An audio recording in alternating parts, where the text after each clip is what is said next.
तर नमस्कार मित्रांनो, महिला विद्यार्थी, ज्येष्ठ नागरिक आणि अमृत ज्येष्ठ नागरिक आणि दिव्यांग बांधवांसाठी एक महत्त्वाची अपडेट इथे समोर आलेली आहे। जर तुम्ही एसटी महामंडळाच्या कुठल्याही सवलत योजनेचा लाभ घेत असाल तर हा व्हिडिओ शेवटपर्यंत नक्की पहा, कारण आता 1 ऑगस्ट पासून MSRTCचं NCMC कार्ड हे बंधनकारक करण्यात आलेलं आहे। ही माहिती राज्याचे परिवहन मंत्री प्रताप सरनाईक यांनी दिलेली। याबाबतचं परिपत्रक सुद्धा जारी करण्यात आलेलं आहे। त्यामुळे पात्र लाभार्थ्यांनी लवकरात लवकर NCMC कार्ड काढून घेण्याचं आवाहन इथं करण्यात आलेले परिपत्रकाद्वारे। तर मित्रांनो, आता सर्वात महत्त्वाचा प्रश्न आहे की हे कार्ड नेमकं कोणाला काढायचं आहे। तर एसटी महामंडळाच्या सवलत योजनेचा लाभ घेत असणाऱ्या सर्व प्रवाशांसाठी हे NCMC कार्ड काढणं आवश्यक असणार आहे। त्याचप्रमाणे ज्या महिला 50% सूटवरती प्रवास करतात, ज्यांना अर्धा तिकीट लागतं, त्यांना सुद्धा हे कार्ड काढणं गरजेचं आहे आता। त्याचप्रमाणे जे ज्येष्ठ नागरिक असतील किंवा अमृत ज्येष्ठ नागरिक असतील, अमृत ज्येष्ठ नागरिक म्हणजे 75 वर्षापेक्षा जास्त त्यांचं वय झालेले असे नागरिक असतात, यांना सुद्धा हे कार्ड काढणं आता कंपल्सरी करण्यात आलेलं आहे। आता तुमच्या मनात प्रश्न आला असेल की आता हे कार्ड नेमकं काढायचं कसं, यासाठी कोणते कागदपत्र लागणार आहे। जर तुम्ही विद्यार्थी नसाल, तुम्ही जर महिला किंवा ज्येष्ठ नागरिक आहात, तर तुमच्यासाठी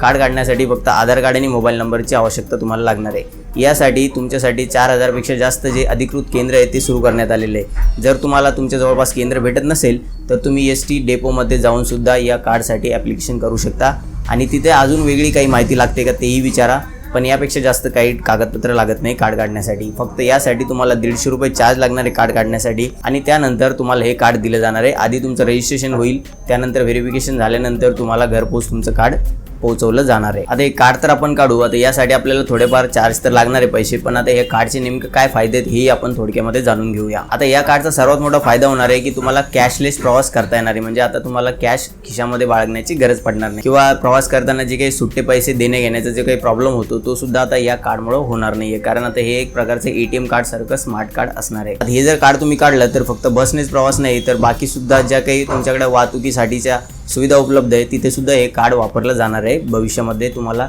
सर्वीकडेच हे कार्ड तुम्ही वापरू शकता प्रवास करताना, तिकीट जेव्हाही तुम्हाला काढायचं असेल तेव्हा। आणि ह्या कार्डमध्ये तुम्हाला कमीत कमी 100 रुपये आणि जास्तीत जास्त 2000 रुपयापर्यंतचं रिचार्ज करायचं आहे। रिचार्ज म्हणजे तुम्ही यामध्ये पैसे टाकून ठेवणार आहेत आणि त्यानंतर तुम्ही हे पैसे वापरू शकता जेव्हाही तुम्हाला तिकीट काढायचं असेल, प्रवास करायचा असेल तेव्हा। हे कार्ड तुमच्या आधार कार्डशी लिंक असल्यामुळं काही याचा गैरवापर सुद्धा होणार नाहीये। आणि एखाद्या वेळेस जर तुमच्याकडनं हे कार्ड हरवलं बी तर तुम्ही त्याला 1 मिनिटाच्या आतमध्ये ब्लॉक करू शकता आणि यामधले जे काही तुमचं बॅलन्स राहणार आहे ते तुम्ही नवीन कार्डमध्ये ट्रान्सफर सुद्धा करू शकता। आता या कार्डचा रिचार्ज कसं करायचं आहे तर त्यासाठी सुद्धा तुम्हाला कुठे जायची गरज नाहीये। तुम्ही तुमच्या फोन पे जे असतील, गुगल पे असेल, हे जे काही माध्यम आपण जास्तीत जास्त वापरतो सध्याच्या काळामध्ये, त्यामधून सुद्धा तुम्ही हे रिचार्ज करू शकता। आणि याशिवाय बसमध्ये सुद्धा एक मशीन असणार आहे कंडक्टरकडे, तिथून सुद्धा तुम्ही रिचार्ज करू शकता। जर तुमच्याकडे कॅश आहे पण तुमच्याकडे आता सुविधा नाही आहे की फोन पे, गुगल पे वगैरे नाही आहे, बरेचसे जे ज्येष्ठ नागरिक आहे ते वापरत सुद्धा नाही, तर तुम्ही कंडक्टरकडनं सुद्धा हे कार्ड जे आहे ते रिचार्ज करून घेऊ शकणार आहे। त्याच्यासाठी त्यांच्याकडे एक मशीन दिलेली असणार आहे। तर बघा, ही एक महत्त्वाची अपडेट होती NCMC कार्डबद्दल। 1 ऑगस्ट नंतर हे कार्ड कंपल्सरी करण्यात येणार आहे। तर बघा, ही एक महत्त्वपूर्ण अपडेट होती NCMC कार्डबद्दलची।